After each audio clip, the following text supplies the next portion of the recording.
ang dapat katakutan. Ang dapat katakutan. Nasa chapter 10 pa rin ho tayo ng Mateo. Kaya huwag kayong matakot sa kanila. Walang natatago na di malalantad o nalilihim na di mabubunyag. Ang sinasabi ko sa inyo sa dilim ay ulitin ninyo sa liwanag, at ang ibulong ninyo ay inyong ipagsigawan. Huwag ninyong katakutan ang pumapatay ng katawan, ngunit hindi nakapapatay ng kaluluwa. Sa halip, ang katakutan ninyo ay ang nakapapatay ng kaluluwa at katawan sa impyerno. Hindi ba ipinagbibili ang maya ng 2 pera? Gayon may kahit isa sa kanila ay hindi nahuhulog sa lupa kung hindi kalooban ng inyong Ama. Maging ang buhok ninyo'y bilang na lahat. Kaya huwag kayong matakot, hindi higit kayong mahalaga kaysa libu-libong mga maya. Dapat katakutan. Huwag kayong matakot sa kanila. Itong kinatatakutan ito'y yung mga nagbuusig sa mga taong sumusunod sa Panginoon ng kanilang kapanahunan. Yung lagi na nakatuon sa Panginoon, yun ay inuusig naman ng mga tao. Kuya Joe, ano pong nakikita nyo rito? Mga kapatnubay, ang dapat katakutan. Ayon po sa Panginoong Hesus, walang natatago na di malalantad o nalilihim na di mabubunyag. Ibig pong sabihin, kasalanan ang itinatagong lihim hanggat hindi po ipagsigawan at ilagtad sa liwanag ang lihim, mahaharap sa kapahamakan ang may itinatagong lihim. Hindi po may tatago sa Diyos kahit kalit-liit ang kasalanang ating ginawa. Kaya ang sabi po ng Panginoon, katakutan ang nakapapatay ng kaluluwa at katawan sa impyerno. Yun. Nakita mo na, okay, titig na titig talaga kay Kuya Joe. Totoo po yun. Yun yung sinasabi ni Kuya Joe. Sa Diyos wala talagang malilihim yan eh. Ultimong, ay sa tayo hindi pa man tayo binabalangkas ng ating mga magulang sa kanilang sinapupunan, nakatakda na talagang darating tayo dito sa mundo. Alam na ng Diyos yan eh. Alam na ng Diyos yan. Nakaplano na sa ganung panahon ay darating at darating ka rito sa mundo. Yun pati unay, alam na ng Diyos yan. So, alam na ng Diyos ang lahat ng mangyayari, at ito ang dapat nating katakutan. Itong Panginoon natin na nakababatid ng ating buhay dito sa daigdig, na siyang lumikha sa atin. Kung tao lamang isang halimbawa, tao lang, kakatakutan mo yung kapwa mo, hindi yun eh. Yung Diyos na mismong magpaparusa sa mga tao nagkakasala, yun ang katakutan. Ano masasabi mo rito, Brother Ben? Dito po ay makikita kagad natin na ang buhay natin ay nahati kagad sa tatlo.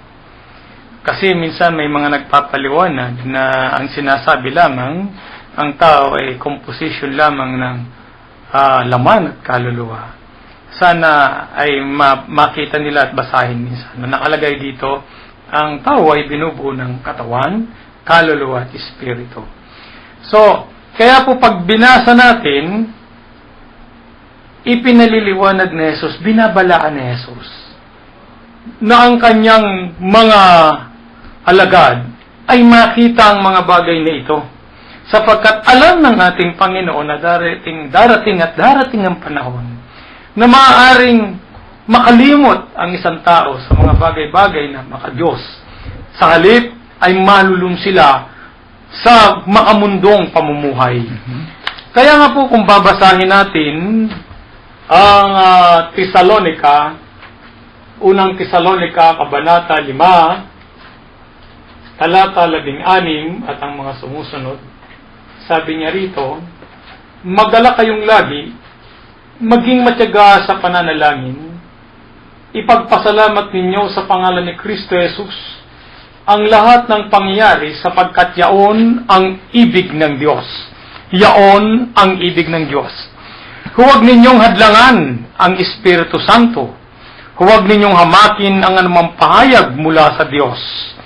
Suriin ninyo ang lahat ng bagay at pulutin ng mabuti. Lumayo kayo sa lahat ng uri ng kasamaan. Naway lubusan kayong pabanalin ng Diyos na siyang nagbibigay ng kapayapaan.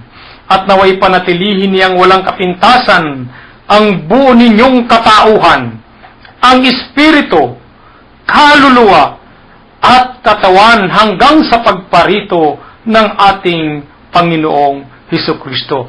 So, dito po makikita na kagad natin sa sinasabing ito na talagang napakahalaga sa ating Panginoon, napakahalaga sa Diyos ang Espiritu na ipinagkaloob niya sa atin, ang kaluluwang bumubuhay sa atin. Ang katakutan natin ay ang mga bagay na makasisira sa ating spirituality, huwag yung sa katawan. Ang katawan ay mabubulok, babalik sa lupa. Subalit, ang sabi nga po, ang Espiritu, ang kaluluwa ay babalik sa Diyos. Amen. At ngayon dito sa binasa kong ito, meron ditong nabanggit na maya. Meron si Kuya Bert na nagbibigay ng mga halimbawa rito tungkol dito Bigyan nga nyo kami, Kuya Bert, ng mga paliwanag na may kaugnayan ho rito sa dapat katakutan.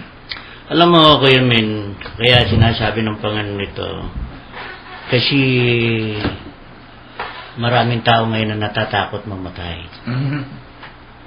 Lalo na kung nakasaksi siya ng isang masela na bagay na dapat sabihin. Itinatago niya yun Ayaw niyang sumaksi ng katotohanan. Natatakot siya sa obligasyon na maaaring dumating sa kanya. Halimbawa, sa kapanahon na lamang ngayon, usong-uso yung mga drugs na yan.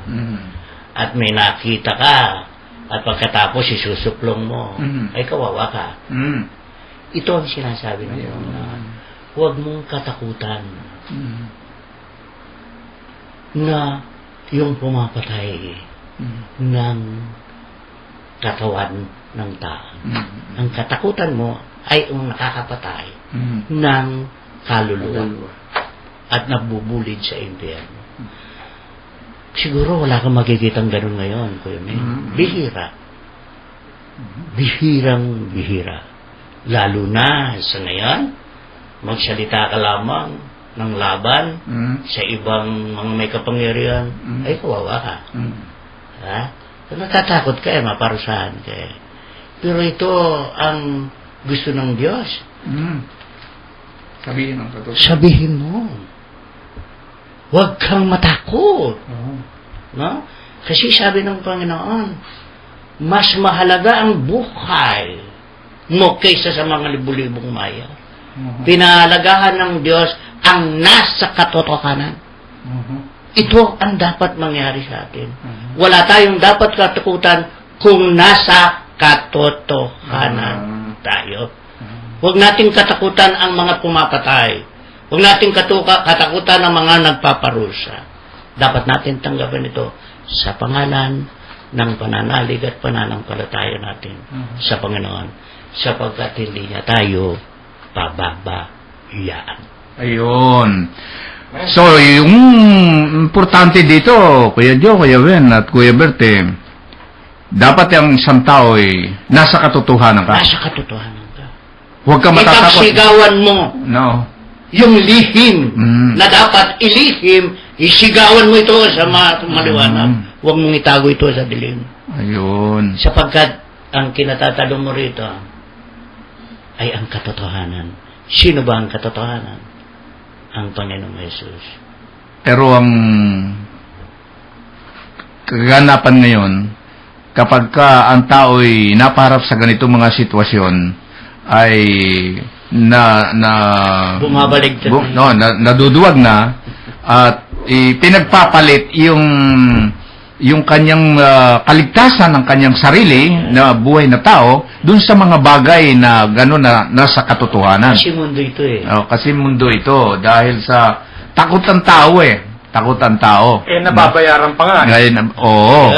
Yan ang malaking problema So yung ang tao naman kasi pagka yung nakaranas na ng ganung mga sitwasyon wala na akong pakialam diyan. Bahala sila, mapapahamak pa ako diyan Pero hindi ho yun Ang katakutan mo, hindi yung taong kapwa mo, kung hindi yung tao.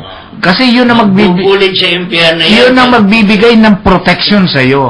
Basta ang mahalaga, makilala mo siya, kilalanin mo siya, humingi ka ng tulong sa kanya. Sa ngayon meron ba tayong nakukuhang ganun na hindi natakot sa ganun kundi ang katotohanan ng kanyang Meron hirap? pa rin, pero pangilan-ngilan na lang. Pangilan-ngilan na lamang. Nakita mo naman, ikaw ay sasaksi sa isang makapangyarihan. Oo, nako. Baka magtago ka na.